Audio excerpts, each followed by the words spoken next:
بسم اللہ الرحمن الرحیم الحمدللہ رب العالمین والصلاة والسلام علی اشرف الانبیاء والمرسلین وعلی آلہ وصحبہ اجمعین لی خمسۃ نطفی بہا حر الوباء الحاتمہ المصطفیٰ والمرتضیٰ وابناہما والفاطمہ۔ ناظرین گرامی، اہل بیت اطہار کا ذکر بذات خود ایمان کی جلا کا باعث ہے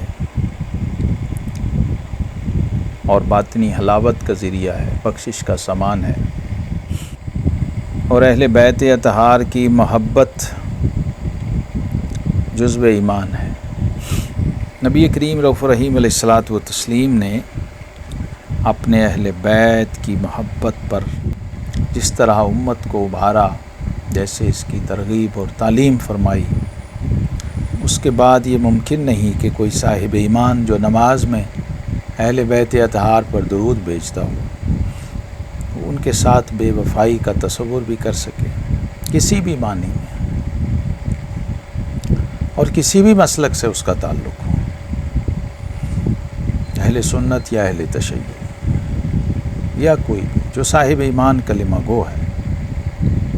یہ ممکن نہیں کہ نماز میں جن پہ درود بھیجے، نماز کے باہر ان سے بے وفائی کریں۔ آج ہمارے ماحول میں عجیب و غریب قسم کے رویے دیکھنے میں آ رہے ہیں، اور مذہبی سطح پر، دینی سطح پر لوگ علم کا لبادہ اوڑھ کے بھی بعض دفعہ مذہبی پیراہن کے اندر تحقیق کے نام پر، علم کے نام پر سادہ لوگوں کو اگر گمراہ نہیں تو کم از کم فکری اضطراب میں مبتلا کر دیتے ہیں۔ اور ظاہر ہے یہ ایسا معاملہ ہے کہ اکثر سنجیدہ فکر لوگ، محتاط لوگ، شریف لوگ وہ اس سے بچتے ہیں، چونکہ دور فتن ہے، شر ہے، اور جہالت جو ہے وہ علم کا لبادہ اوڑھ کے پھر رہی ہے، بے دینی دین کے لباس میں ہے، بدعقیدگی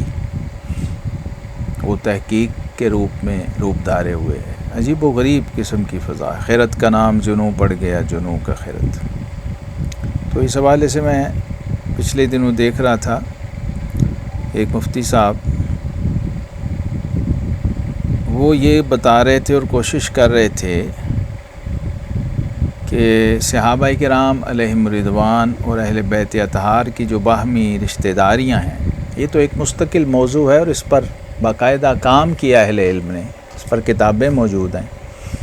عربی میں بھی، اردو میں بھی، اور دنیا کی بڑی زبانوں میں، کہ اہل بیت کی صحابہ سے جو رشتہ داریاں، اس کی بنیاد تو خود نبی کریم علیہ السلام نے رکھ دی تھی۔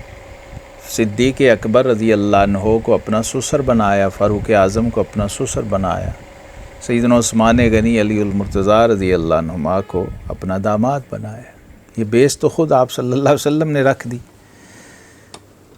تو اس کے بعد یہ سلسلہ جاری رہا۔ اسی کی ایک کڑی ہے نکاح حضرت سیدہ ام کلثوم رضی اللہ تعالی عنہ، جو سیدۃ النساء الجنہ سیدہ فاطمہ الزہرا سلام اللہ علیہا کی لخت جگر ہیں، سیدنا علی المرتضیٰ رضی اللہ تعالیٰ عنہ کی بیٹی ہیں، اور حسنین کریمین رضی اللہ عنہما کی ہمشیرہ ہیں۔ بڑی چھوٹی عمر تھی ان کا نکاح سیدنا امیر المومنین عمر بن خطاب فاروق اعظم رضی اللہ تعالیٰ عنہ سے ہوا۔ جہاں بھی فاروق اعظم کا ذکر کہیں آیا، ان کی سیرت پر جس بھی بڑے امام نے لکھا ہے، تو ان کی ازواج کے ذیل میں یہ آخری رشتہ انہوں نے لکھا ہے کہ آخری عمر کے آخری حصے میں 17 ہجری میں اپنے دور خلافت میں انہوں نے حضرت علی المرتضیٰ رضی اللہ تعالیٰ سے یہ رشتہ مانگا، اور اس پر جب کہا کہ یہ تو بہت چھوٹی عمر کی بچی ہیں، تو آپ نے ایک حدیث پیش کی تھی کہ اے ابو الحسن،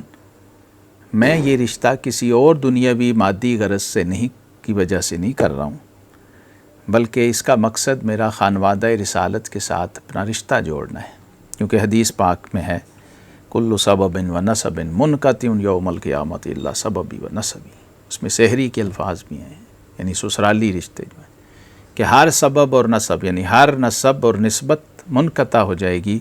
کٹ جائے گی قیامت کے دن، سوائے میرے نسب اور سبب کے، میری نسبت اور میرے نسب کے۔ یہ بنیاد تھی، اور سیدنا علی المرتضیٰ رضی اللہ تعالیٰ نے اس کو تسلیم کرتے ہوئے اسی کی بنا پر یہ رشتہ قبول فرمایا تھا۔ صحیح بخاری میں اس کی ایک سند سامنے آئی، تو میں نے کہا کہ میں اس کو شیئر کر دوں اہل علم کے لیے بھی، عوام الناس کے لیے بھی۔ یہ کتاب الجہاد والسیر ہے، امام بخاری الجامع الصحیح ہے، صحیح البخاری دار ابن حزم کی چھپی ہوئی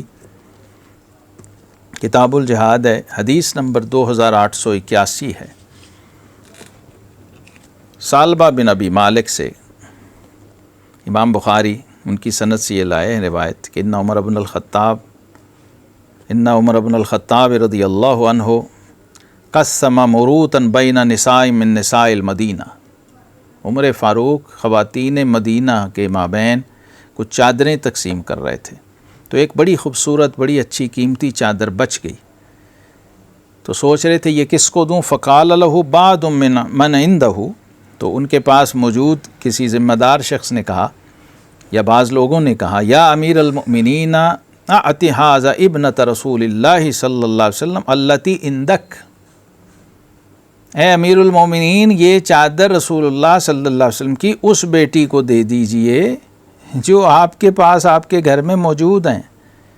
اور یہ الفاظ بخاری کے ہیں، یریدون ام کلثوم ابنۃ علی رضی اللہ،